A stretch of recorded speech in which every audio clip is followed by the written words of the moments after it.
Hey folks, welcome to Good Story Live. It's Thursday, October 13th of 2022. I'm joined as always by the very vibrant and red today, Ginger Crosby. Ginger, how are you? I'm well. How are you, Jesse? Doing well and fighting, seasonal allergies as we all do around this time of year, but got me scratching my throat a little bit. Everyone experiences that. Look at us today. We're polar opposite on the color spectrum there. I love it. I do too. I'm loving red right now. I didn't do red on my nails though. Mine are just nude color as they normally are. Time. So yeah, maybe who knows? Exactly. There's always time. Folks, we have a very exciting show today. We are thrilled to have our guest. She's, what else can I say? A publishing phenomenon. Many of you already know her. Reputation precedes her in many of the series she's published, such as Awakens and the Vortex Chronicles. Elise Kova is joining us. Elise, how are you? I'm doing excellent. I'm so excited to be here. We're thrilled to have you. It's so exciting. We actually have had previous guests on the program find out you're going to be on the show today, and we're like freaking out because they've read all your books. That makes me so happy to hear. I'm honored. Yes, Yeah, absolutely. A few people have read your work. I didn't know if you knew that or not. So I'm always happy to hear that because Yes. you're never sure if it's just like weird glitches on Amazon system Right. that you're not going to correct later on. Exactly. Yeah, you don't tell them about the rating bias. You just go with it and are grateful. Elise, hang with us. We're going to put you back in the green room. We'll bring you back in a few minutes because we got a lot of questions for you. So, Sounds great. See you soon. all right. Ginger, what do you say? Should we get the show on the road or what? Let's do it. All right, folks, let's do it. You're watching Good Story Live.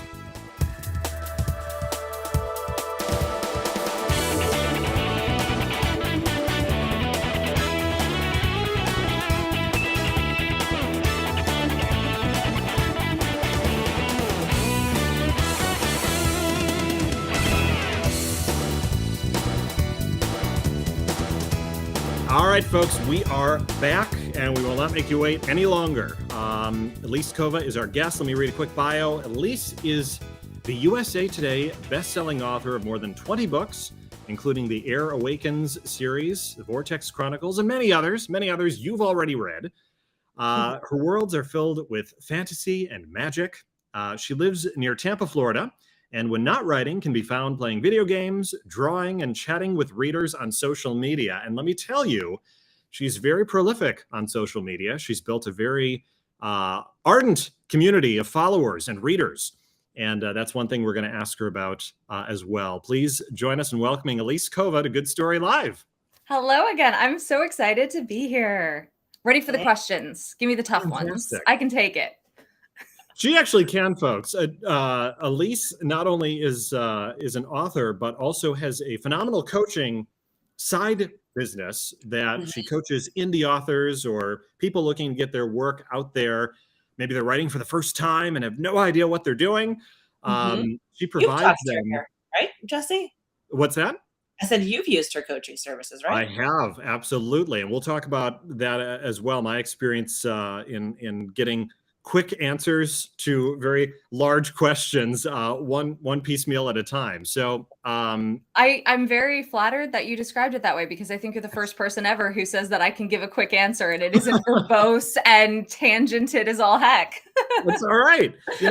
Sometimes it takes a verbose vernacular to express a small feeling. I'm a big fan of, I think it was Ayn Rand who said, why write a sentence when a paragraph will do? So I always joke, I'm like, I write books for a reason. Don't expect a short email from me. Exactly. That's right. Pardon me, fighting a little bit of the seasonal allergies here. It's that time of year. It is. That's right. Do you have seasonal allergies down there in Florida, or is just the wind and the everything? So we definitely go through allergy seasons. It's a bit different in Florida because all of our seasons are a bit different here. Yes. I lucked out and I got a bunch of allergy shots as a kid, so I'm pretty much okay now, but I definitely have friends and family who struggle. All right. Well, that actually brings me to my first question, referring to you as a child. Right now, you are a publishing phenomenon. There's no other way to describe it. But at some point, the writing bug had to have bitten you. At what point did that happen for Elise Kova? So I have been involved with writing and books for as long as I can remember. And gosh, my mom, when my parents were moving out of, my childhood home, they kind of did the thing where they're like, well, here's all the stuff we saved that we don't have the heart to throw out. Now it's yours to deal with.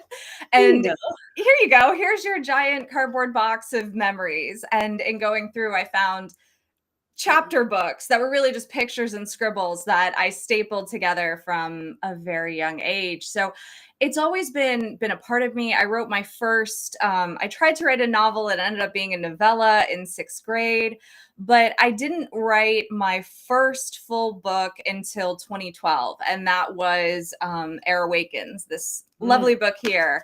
And I actually didn't even intend to publish it. I wrote it one chapter at a time, posting on a website called Fiction Press, which is a sister site to fanfiction.net, because I am old and grew up in old school fandoms where we didn't have AO3 and Wattpad. We had Fiction Press and fanfiction.net. And I posted one chapter at a time there and wrote 5 books in the span of about a year. And my readers went, well, what's next for them? So I went, I don't know. I guess I'll try this publishing thing. And that was, I started querying agents in 2014. Didn't work out.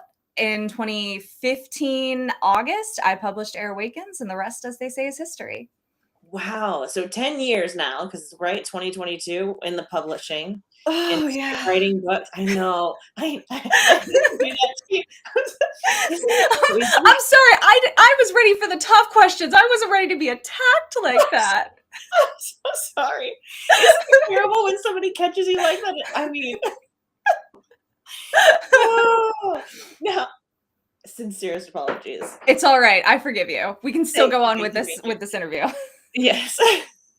So now, when you you write fantasy, right? Even Awakens, what lured you to fantasy? Has that always been the genre that you knew you wanted to write for, or have you experimented in other genres as well?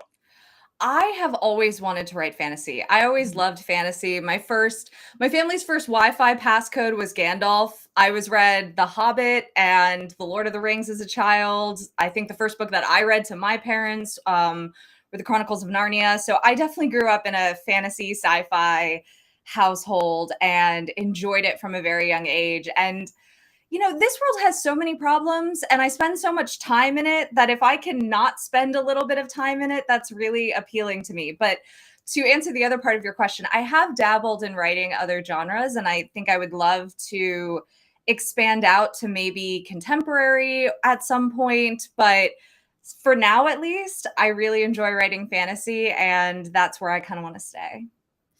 Well, let's talk about your series for a second, and series is because you've been, I don't know what other term to use, you've been strategic about how you've published and how you've written your stories. You have multiple series that go on. You seem to add to them at incremental levels. And can people jump in at any point in any series, or do they have to start with Awakens? Can you describe your world to us, essentially? Absolutely. I sometimes equate myself to a duck. When you say I've been very strategic, there are definitely things that I look back and I'm like, oh no, that was not strategic. I either failed gracefully and covered that up quietly, or just moved along. But I say a duck because, smooth sailing on the surface, frantic kicking underneath, and just chaos. So that's kind of my energy. But yeah. I do have multiple series is in the same world. As you said, my Awakens world is probably my most expansive. As of right now, I have 4 series that are set in that world. There's Awakens, Vortex Chronicles, the Golden Guard trilogy, and one of my current series, which is A Trial of Sorcerers. And I intentionally tried to write it such that readers could jump in at any point in the series or series. Well, they have to start with a book 1. They can't jump with book 3 of Vortex Chronicles, but they can start with Vortex Visions. They can start with Awakens. They can start with The Crown's Dog. And while, yes, it is all set in the same world and there is a timeline to it, I really do like to think that it's just a different reading experience, because one of the things that I love when I write is I love the unreliable narrator. And I love the idea of, this character over here is going to see, hear, and process information, even about these other characters that are in this other series, very differently than those actual characters. That's And fun. yeah, it's a lot of fun because, there's a really good example is there's a character in Awakens who ends up being the uncle and kind of surrogate father of the main character in A Trial of Sorcerers. And, being a side character in Awakens and seeing this character through Vala, the main character's eyes, who's a good friend of his, that's a very different relationship than like I'm just trying to make sure you don't kill yourself, small child relationship. Yes. And so the character with Trial has a very different reaction to him. And that's a lot of fun for me to write. And I really enjoy it. How do you as an author keep the various sub worlds straight in amongst the metal world that it exists in? Because I assume that, if you make one change in one, you have to make sure that carries out to the others. Yes, and that was really hard for one of my series. I won't say which one because I don't want to give two spoilers. I did use time travel as an element. And after writing that series, my editor looked at me and was like, "You're never allowed to write time travel again." Because it is just such chaotic difficulty to try and like get everything to line up. And I think the one benefit is, since then, working forward in the timeline, if you change something or if something evolves, magic and people and societies change and evolve over time. So you can kind of have a little bit of that wiggle room. But it's definitely something that I have looked back on earlier books that I wrote a long time ago, and I've been like, oh, I forgot that was a detail. We're just gonna say that wasn't as much of a thing anymore and not really address it. So, absolutely. I mean, you try your best, but it's one of those things that it happens. What the second editions are for, minor corrections that you don't tell the readers about. Yes. Ginger, are you a fan of fantasy, or have you read much fantasy? I'm curious. So growing up, yes. Since becoming a mom, like I have not. My books have been very practical, or they've been kids' stories. Like very practical or children's books. But Right. this is like my genre that I always loved growing up. So like talking to you today, I'm like, ooh, where should I start? Where should I start if I'm going to pick up one of Elise's books? Because they all sound so interesting.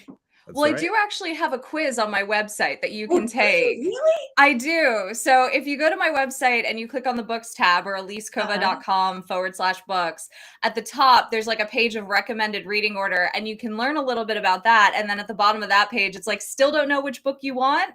Take the quiz and find out which one you're feeling, because all my books are different. I have books that have a lot more romance heavy. I have books that are a lot more gritty and dark, and it really is just kind of what vibe you're going for.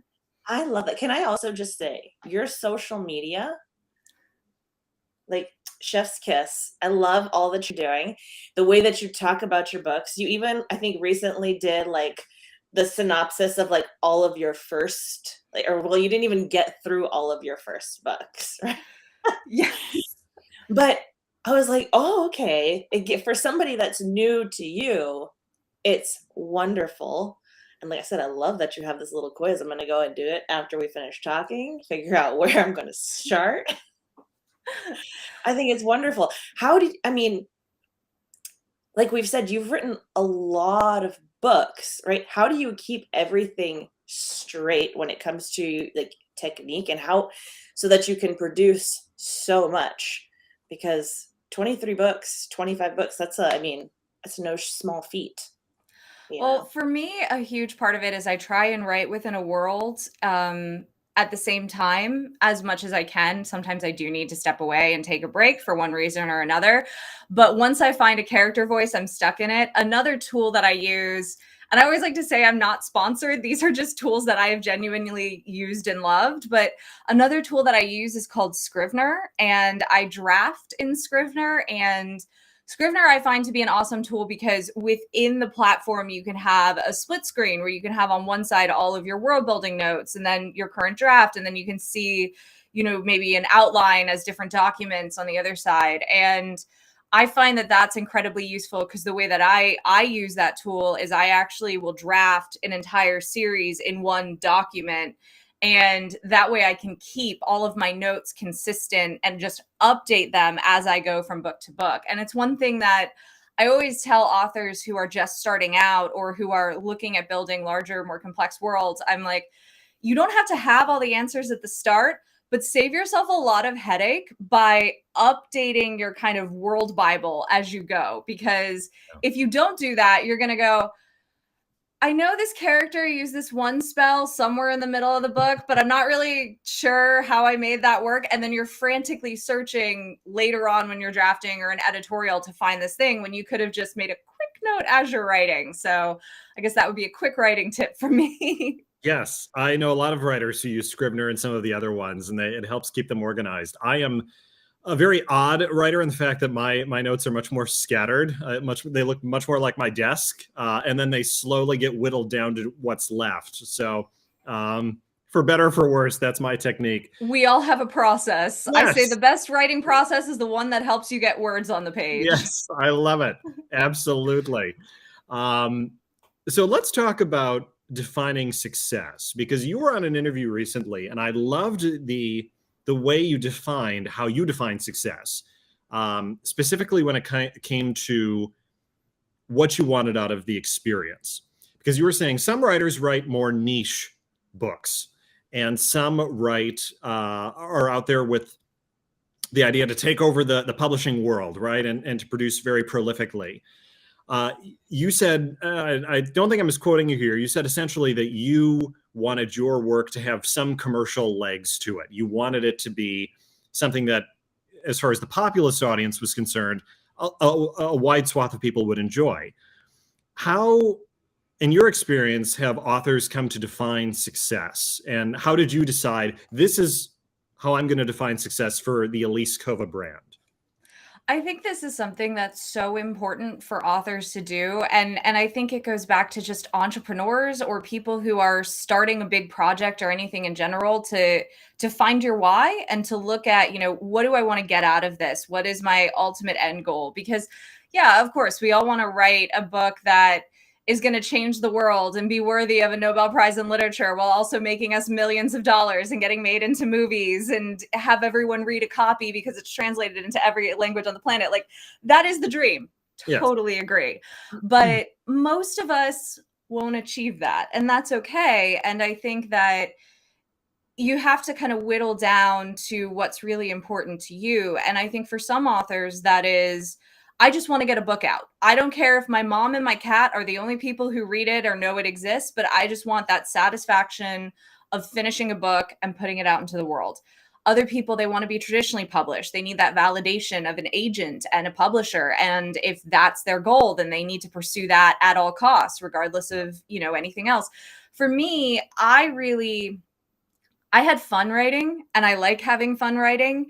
And there's that part of me that I want to write books that do have some meat to them. They have a little chew when you're reading, but at the same time, they're not that sort of book that you sit down and you're like, okay, I got to clear my schedule. I got to have a notepad ready to take notes on all of these different things of the characters in the world. And that's not the type of book that I wanted to write. I wanted to write something that at the end of a long day, people could sit down and be like, I'm just going to have fun with a story in a fantasy land for a while. Yeah. And yes, for me, commercial success was important. I have a background in business, and I looked at publishing like a business out the gate. I viewed myself as an entrepreneur out the gate. And it was something very important to me to treat my books as a product. And as much as I am an artist, I'm also a salesperson, and I'm also a business owner, and all of those other things.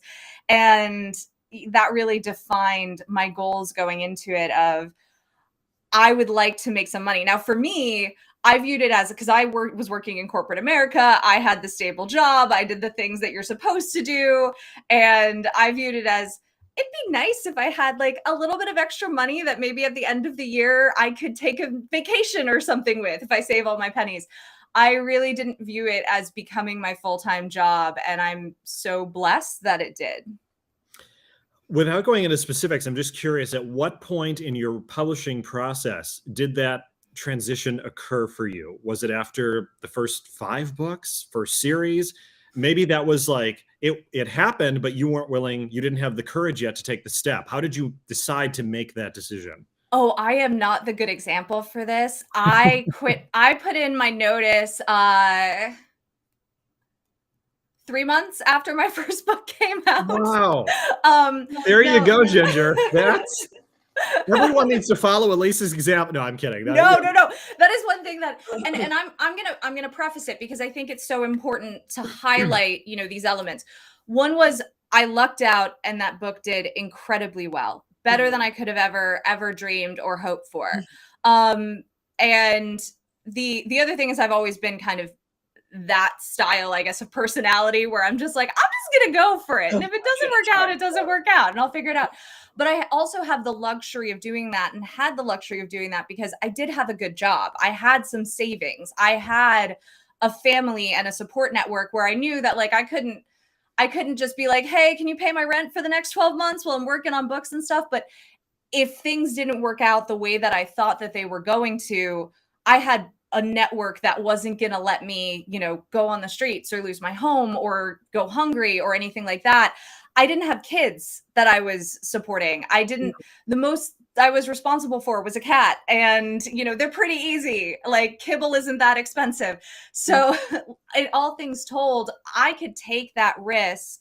And I was lucky enough that I even had a boss who was very supportive of it. And they were like, we're really sad to see you go. And if this doesn't work out in 6 months, please give me a call and we're going to find you a spot back here. So, and who knows if that would have been true or not, but still, I had those safety nets, and I had that privilege. And so that is one thing that I think that when it comes to making a decision like that, whether it's writing or whether it's any other life-changing risk or chance that you take, you really have to look at what makes sense for you and what your gut says and what your circumstances are, because why it was the right choice for me to make doesn't necessarily equate to what is the right or wrong choice for someone else to make.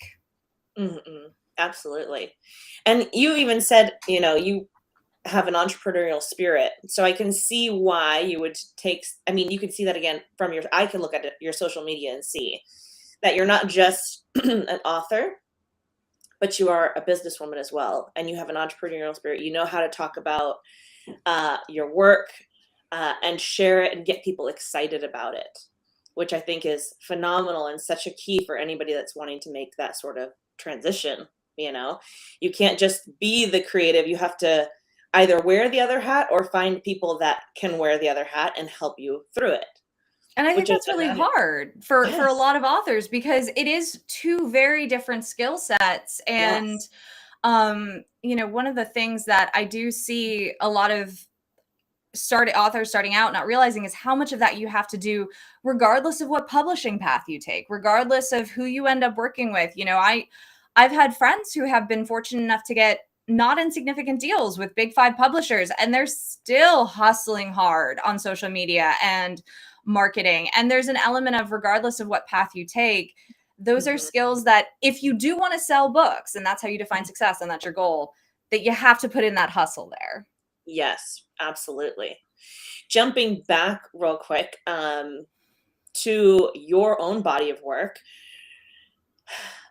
And with any creative, you write, part of putting it out there and part of the vulnerability of that, putting your work out there, is criticism that might come along with it, right?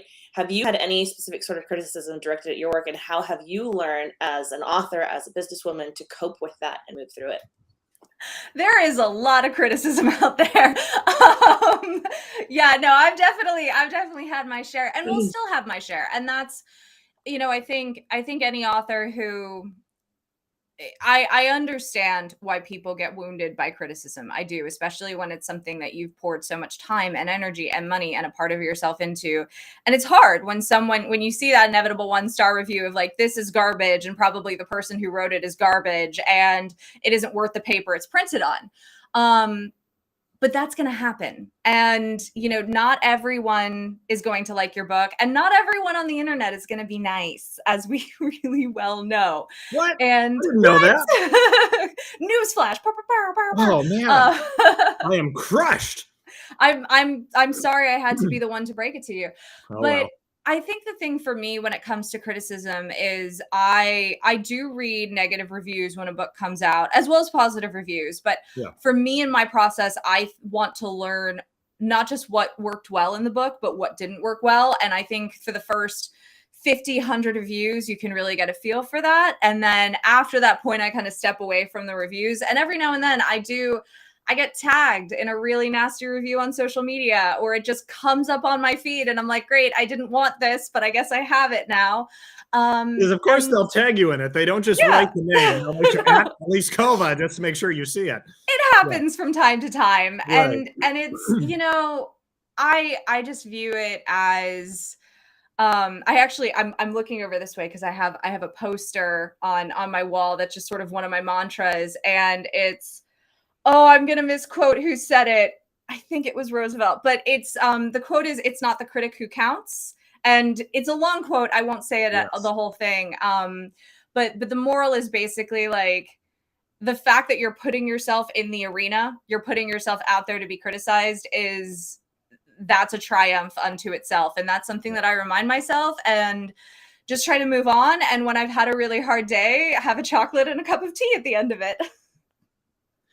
Absolutely. I'm going to misquote someone else too, but it was the essence of it was, if it's the fact that it exists is proof that the naysayers were wrong, like that just the first step, the fact that you got it out there and that it exists is the first thing that would irk some people, because you've already won a small battle. I love that. That's great. Now you help a lot of authors, myself included, by the way. Excuse me. Big fan of Elise Kova's coaching sessions that she offers on her website. I would encourage people to check it out, because not only can she give you tips on writing and plotting and all those things, but publishing itself. Like, if you're going to go the indie route, do I want to publish through KDP, Ingram Spark? How do I begin the process of deciding hardcover versus soft? All the different things.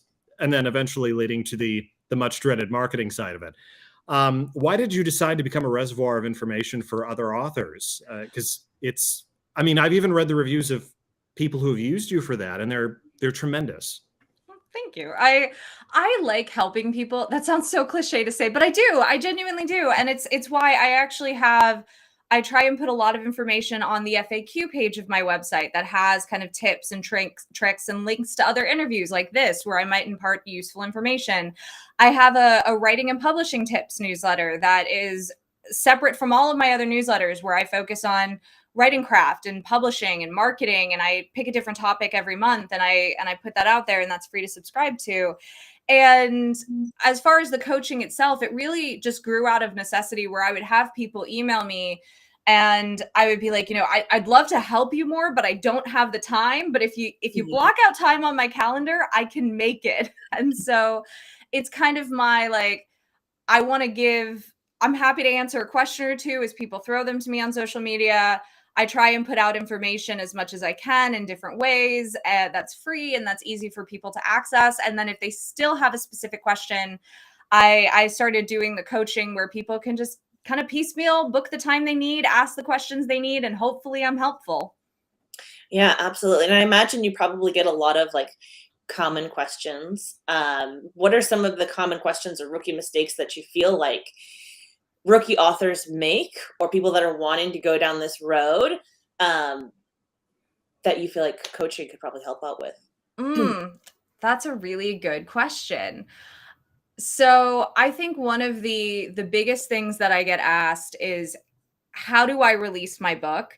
And I think one of the rookie mistakes, I guess, that I see, or I always hesitate to use the word mistake because I feel like there's always learning opportunities there. Absolutely. But like one of the things that might not be as strategic is a way to phrase it, I think, is people will come to me and they're like, I'm releasing my book next month. How do I have a launch and release plan? And I'm not saying you can't put one together in a month and be wildly successful, but I do think that there is, especially for authors who decide to go independently published, there's that kind of urge where it's like, okay, I have the book, I spent all the time and I made the book and I finally have the book, and all they want to do is push it out into the world. And I absolutely understand where that comes from. But taking some time to dedicate yourself to the strategy, like you dedicated yourself to the writing and the editing, I think is really important. And I think that not a lot of authors give themselves that time to think, okay, what is my market? Where does my market hang out? What's my buyer persona or my ideal buyer? How do I want to reach them? How can I reach them? What tools can I afford? What's the budget that I have? And even if the budget is $0, you can still do a lot with that. But I think that would probably be one thing that I do get asked a lot. And then if I see an opportunity to be more strategic there from people, it's people who kind of are trying to rush that process maybe a little bit more than what they should. Yeah, I love that you said that. As soon as you said a month, I was like, ooh, stretch that out just a little bit. Now, you have also, right, talking about marketing, you've kind of put together and cultivated your own little a group, right? That kind of helps you kind of spread the word. And this is something that can be very beneficial for anybody that's putting anything together, right? So can you tell us a little bit about Elise Kova's street team? And Yes. Did you create this gang, or how did it come to be? First of all, is it a gang? Be honest if it is. I mean, we do have a crest, but we're very nice. We're very nice. Okay, good. So my street team, or affectionately called the Tower Guard, it's from one of my books, and that's kind of how they love to refer to themselves. They're the same thing. I obviously did not invent street teams. I think the history of street teams comes from actually independent music. And I think it came from small bands who were trying to get people to come to their shows. And a street team was literally a team of fans and friends and whatnot who would go out on the street and put posters up and hand out flyers and give out free tickets and that sort of thing to get people to know about the show and show up to the show. I think that's the history of it. I'm sure there's going to be someone in the comments that are like, actually, but that's the history. And then they'll tag you in it. Yes, but which is fine. Then I'll know. Then I'll know the true history. But that's the history that I've heard. So I definitely have not invented this notion. Tons of other authors do it. For me, I did found the group on Facebook. So it was one thing that I did very early on. And I was like, I don't know what this group is going to be. And it's probably going to change. And it has. It has gone through many iterations and many evolutions as my time and my interests and all of that have evolved. But I'm like, I want to have a place where I can interact with my readers and have that space. And so it's a Facebook group. It's also a newsletter, and that's working right now. Of course, in the future, maybe it'll migrate to Discord or something like that as people change their habits. But it's been a really great resource. And it's one of those things that I love because there's so much negativity out there. And I don't just mean that in the sense of, negative reviews and being tagged in them or whatnot, but just negativity on social media. Yeah. And it's very exhausting, as I think we all know and can agree. And it's kind of my little happy corner of the internet that I've made where, I do get to make the rules a little bit. And there's really one primary rule, and that's just be good to each other. And more than promote my stuff, just be good to each other. And I love that about the group. Speaking of social media, which platforms have you found to be most beneficial for authors specifically? Because you can invest so much time into all of the different niche platforms and get varying levels of return on investment. What has worked best for you? So for me right now, the answer would easily be TikTok, which I don't think anyone who pays attention to the book world would be particularly surprised by. Book Talk is incredibly powerful. Powerful people, powerful players in the industry and beyond are paying attention to it. And that's kind of where the nexus is. But one thing that I will say for anyone listening who's thinking about social media, whether you're an author or another type of entrepreneur or creator of a product or whatnot, is that even in my tenure in this industry, when I first started publishing, Twitter was the thing. That was the thing for publishing. And then it was Instagram. And now, as of the past year and a half, 2 years, I would probably say it's become TikTok. And so I think my two bits of advice when it comes to social media are, one, be ready to evolve. Don't be so like, this is it, this is my platform, unless you're at the end of your career where you're like, I'm retiring from this in, you know, a year or two and it doesn't matter. You have to be prepared to change your platform and to evolve, because the user base of social media changes, the way that people engage on social media changes, and you have to evolve with it. The other thing I would say is that the best platform is the platform that you can be authentic and consistent on, because I think too many people try to spread themselves widely. And well, I'm all about park your username on different social media accounts so no one else can claim it. If you can't keep up with TikTok, don't try and do TikTok.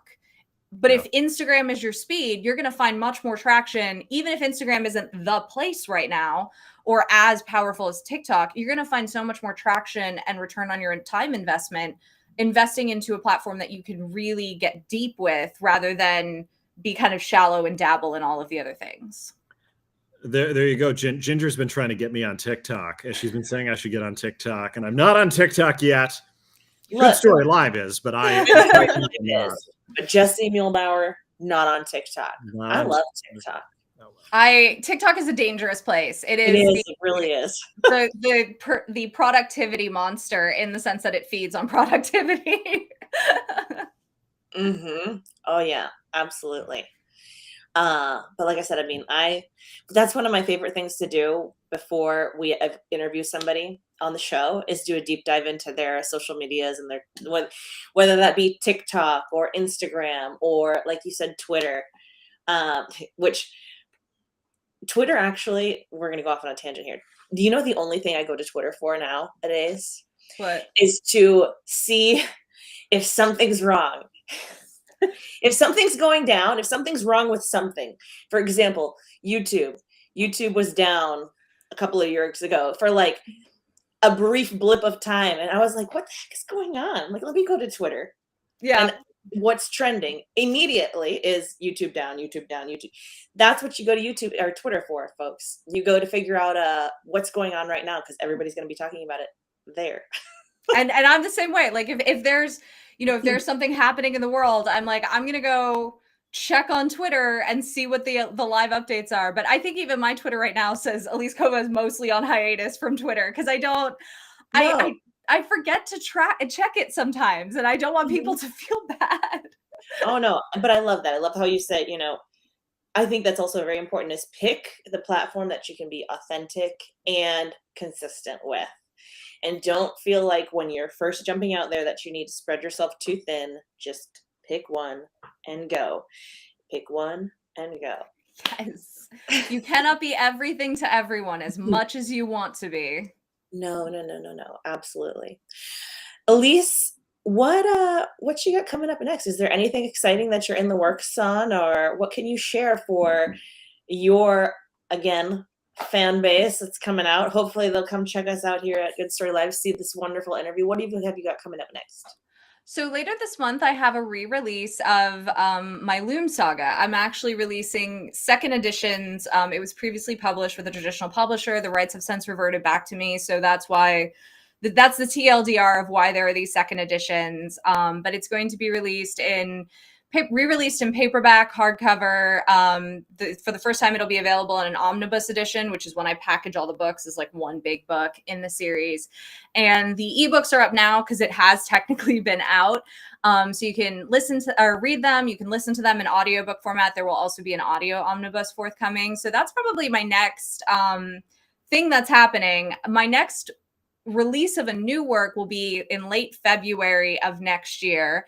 And that will be the third book in my A Trial of Sorcerers series, which is my YA epic fantasy, action, adventure, elemental magic, a little bit of slow burn romance, all of the stuff in there.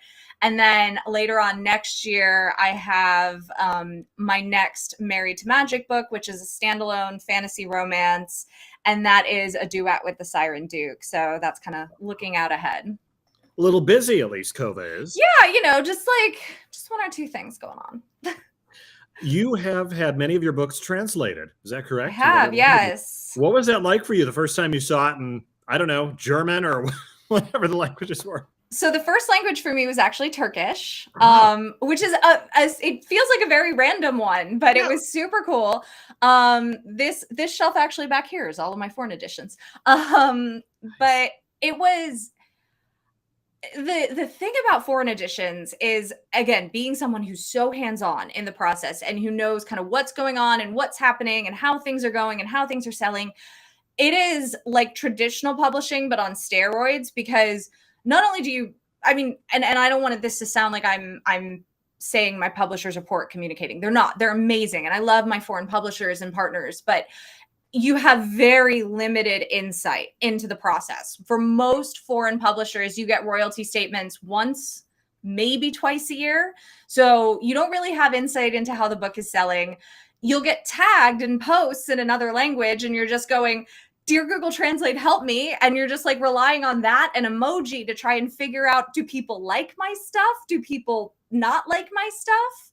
And, you know, that's really wild. But the other part of that is like, wow, people are talking about this in a language that I know I can't speak. I know nothing about, and yet people are reading my characters and enjoying my work. And it's been super cool to see how fandoms kind of have developed around the globe, independent of each other too, because just because someone in Turkey loves Air Awakens doesn't mean that they're engaging necessarily with someone from Germany who loves Air Awakens or someone from the US who loves Air Awakens. And so there's like all of these different fandoms, and it's really cool. And I'm very excited because this year was my first year that I did an international signing. And I actually, later this week, I'm flying to Germany and I'm going to be at the Frankfurt Book Fair. And then after that, I'll be signing at Izmir and Istanbul, Turkey. So yeah, it's You're going to be in Frankfurt, thing. folks. Make sure you go see Elise Kova in Germany. Yes, I'm excited. That's phenomenal. And is this, I mean, do you set these things up well in advance, I would imagine, or is it more like an opportunity presents itself and you just got to grab it? It honestly can be both. And again, a lot of when it comes to foreign language editions, from the acquisition to the publication to arranging events, all of that comes down to the publisher. I'm certainly not reaching out to bookstores in Germany, not because I wouldn't want to, but because I have no idea how to go about doing that and saying, "Hey, can I arrange a signing for this thing?" It's pretty much all on the publisher to do at that point. Got it. Well, we're running a little short on time, so we're going to ask our final two questions. The second to last one is going to be the most difficult one of any we've asked so far. So brace yourself. All right. This ready. Ginger doesn't even know what I'm going to ask. She has no idea. I have no clue.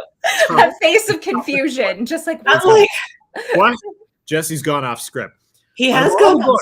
Out of all the books you've written. Nope. I'm just going to stop you there. Okay, fine. This was a great interview. Thank you so much. Elise Kova, ladies and gentlemen. No, okay, I'm sorry. Go on. No. That's always the risk, is the guest walking off set at this point. Mm-hmm. It would be terrible to ask you to pick a favorite. So I won't ask that, because that's horribly subjective. All right, I'll hang out here for a little bit longer. Out of all the books you've written, is there one that you tend to gravitate toward when wanting to give an example of your writing? And maybe it's Air Awakens because it was your first, but maybe it's one of the other ones in your series because you feel it encompasses the best parts of your writing, or you were so pleased with how the plot turned out. For someone who's as prolific as you, is there one that you tend to gravitate toward as giving an example of your work? You know, I always say that my best book is my next book. And that's how it should be for every single author, ideally, because you always want to be learning and growing and you want to improve your craft with every book. So for all I love Air Awakens, because it was my debut, and there are a lot of things in that book that I look back on and I'm like, man, that has a certain soul that I just don't know if I've been able to capture again since I've been, doing this professionally. I also look back at it and I'm like, that is not representative of me as an author or me as a person anymore. And so I think, my latest release, A Duel with the Vampire Lord, while it is heavy on the romance, which is not everyone's cup of tea, and that's absolutely fine, I think that and A Hunt of Shadows, which is less heavy on the romance and more on the epic fantasy and political intrigue and all of that stuff, I think those are probably the best examples of my work because they're the most recent ones. And so I think that, you know, for me, the best way to see where I'm at now is to read either my currently ongoing series or my most recent release. And maybe that sounds like a cop out, but it's genuinely, you know, I think of the amount of work that I put into A Duel with the Vampire Lord, and I rewrote the first 30,000 words of that book, I kid you not, 4 different times until I found an opening that I felt like was right. And so it's that level of time and craft that I put in now that I didn't necessarily put in before, because I either didn't have the time or I didn't have the technique to know that I needed to do it. That's amazing. Ginger, isn't the name of your upcoming memoir Duel with the Vampire Lord? How serendipitous is that? Yes, I'm channeling all the blood in my shirt today. Amazing. Yeah. It is spooky season. It is. I know. I'm here for it. I love it. Ginger, go for our last question. You know what it is. I do. You know, I had to think about it actually for a second. I was like, he must be leaning towards this question. So last question, Elise, is what advice would you give, right, to the person, to Elise 10, 12 years ago, who's just starting, right? Sorry, I did it again. I'm so sorry. I did it again. It's okay. It's okay. I asked for the hard questions up front. I knew they were going to come eventually. You did. What is that advice that you would give to little Elise, fresh person wanting to start their writing career or just writing a book, just starting? What advice would you give them? You know, I think, okay, 2 things, and I hope it's okay that I have sort of 2 things. One is writing from a place of passion is always going to yield better results. And the, you know, unspoken part of that is writing from a place of passion rather than writing because you're on a deadline and you're frantically trying to get a book out and you're just getting words on the page because you have to, or writing because you feel like, you know, oh, if I don't get this book out, then I can't pay the bills this month and I'm in trouble.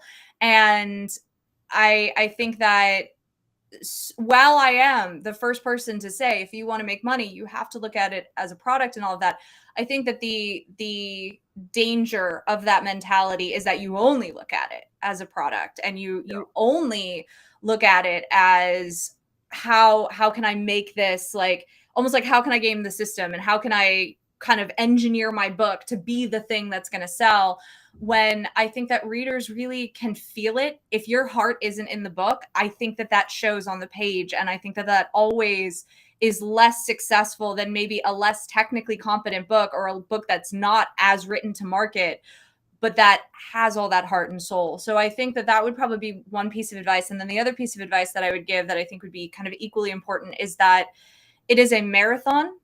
It is not a sprint, especially if you're looking to make it a career.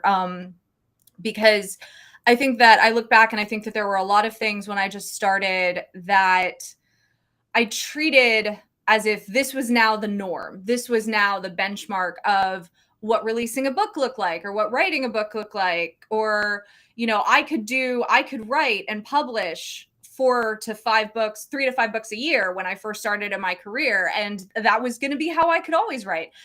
And it doesn't always work out that way because you change as a person. The industry changes, trends ebb and flow. Sometimes you hit them, sometimes you don't. Just because you had one successful book doesn't mean every subsequent book is going to be successful. Or just because you had one failure doesn't mean every subsequent book is going to be a failure. And I air quote that because it can feel like a failure, but really, again, it's a triumph just that you got a book out in the world. Yeah. So I think that would probably be the other piece of advice, is just treat it like a marathon and don't burn yourself out in the first 100 meters. And, you know, take every step with gratitude that you are able to do it, even when you're running that marathon in a thunderstorm and you're like, why am I doing this? But you still get to do something, even when it's at its worst, that people dream about. And that's super cool. Wow. There you go. That's an answer right there, Ginger. I love it. No, I loved it. Absolutely. Elise Kova, ladies and gentlemen. Yes, thank you so much for taking the time out of your schedule to be with Jesse and I today. It's been such a pleasure getting to be familiar with you, your body of work. I'm going to go do that quiz on your website as soon as we wrap today, which if you want the link to that as well, folks, it'll be down in the description below, as well as all of the links to Elise's social media platforms, her coaching services, anything you could ever want. give me a follow and come say hi. I always love to meet new people. That's right. Absolutely. Her socials are worth it, folks. Go check her out, EliseKova.com, and all of the other places. They're right down there in the description below. Elise, thanks again for being on the program. It's been a pleasure to talk with you, and no doubt you and I will be talking in the future yet again with more questions and more advice coming. Would love to, and look forward to it. And thank you, everyone, and happy writing and happy reading. Thanks. Awesome. Elise Kova, ladies and gentlemen, go check her out. Go check out the Awakens series, all the other series that she has. I didn't even get to tell her how much I loved, my gosh, her book covers. And like, yes, if you book have covers not, are gorgeous. book covers are gorgeous, and the hardbacks on the inside, like, again, go check them out. You got to go see them too. And I know from speaking to her that, and I don't know to the degree, but some of that artwork I think she has done herself or has put together herself. So she is a virtuoso of talent, of being able to put together so much. So go check out her work, folks. Visit our website, goodstorylive.com, and you can get more links there. And hit that subscribe so you don't miss a thing. Ginger, we got to go. We're up against time. This has been fun. It's been great. We'll see you next Thursday, same time, same place, all right? Sounds good. See you next time, folks. Bye. Bye.